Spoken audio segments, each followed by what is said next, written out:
தேசிய திருக்கோயில்கள் கூட்டமைப்பின் சார்பாக கோவில் முரசு என்கிற ஆன்மீக மாத இதழ் வெளியீடு மற்றும் உறுப்பினர்கள் அடையாள அட்டை வழங்கும் நிகழ்ச்சி கோவையில் இன்று நடைபெற்றது. நிகழ்ச்சிக்கு கோவை மேற்கு மண்டல தலைவர் முருகன் தலைமை தாங்கினார். கோவை மாவட்ட தலைவர் ராஜகுமார் வரவேற்புரையாற்றினார்.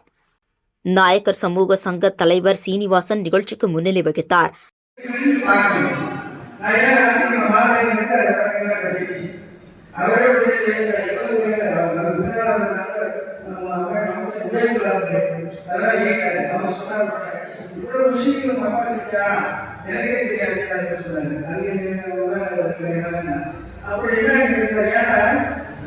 பொதுவாகவே பகுத்தறிவாதமும் கடவுள் பேசிக்கிறவங்களாம் 40 வயது கடந்த எங்க வராங்க.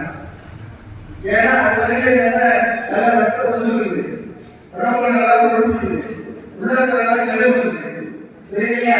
அடுத்த ஒரு முறையை கேட்டு மனதில் ஏற்படுத்தி தாக்கிடுறது. அதனால கடவுள் பேசிக்கிறாங்க. அதனால கடைசியாக வர்றது ஆன்மீகம்தான். இதுல நாட்டுமே கிடையாது.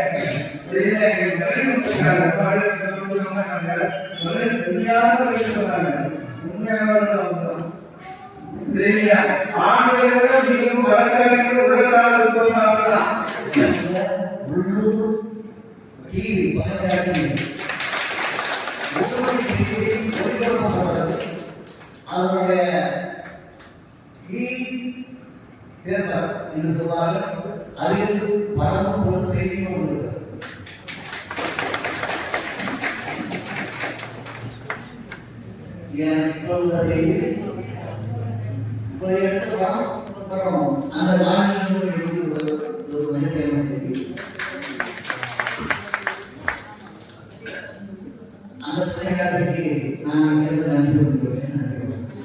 தேசிய திருக்கோயில்கள் கூட்டமைப்பின் மாநில பொதுச் செயலாளர் தவத்திரு சிவனந்தி சுவாமிகள் இதழை வெளியிட கோவை ரங்கசாமி செட்டியார் சன்ஸ் அண்ட் கோ நிறுவனத்தைச் சேர்ந்த வெங்கடேஸ்வர ராமானுஜதாசன் இதழை பெற்றுக் கொண்டார். தேசிய திருக்கோயில் கூட்டமைப்பின் மாநில தலைவர் புலவர் ஆதி நெடுஞ்செழியன் கருத்துரை வழங்கினார். கூட்டமைப்பின் தேசிய பொதுச் செயலாளர் சந்திரபோஸ், மணிவண்ணன், வித்யாலய சர்வேஷ், பொன்னுசாமி ஆகியோர் சிறப்பு விருந்தினராக கலந்து கொண்டனர்.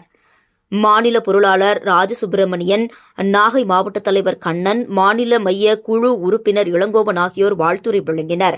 நிகழ்ச்சியின் முடிவில் கோவை மாவட்ட செயலாளர் சுப்புலட்சுமி நன்றியுரை வழங்கினார். இந்நிகழ்ச்சியில் நெல்லை மாவட்ட தலைவர் கவிஞர் சுப்பையா மற்றும் தேசிய திருக்கோயில் கூட்டமைப்பின் நிர்வாகிகள், உறுப்பினர்கள் உட்பட பலரும் கலந்து கொண்டு சிறப்பித்தனர்.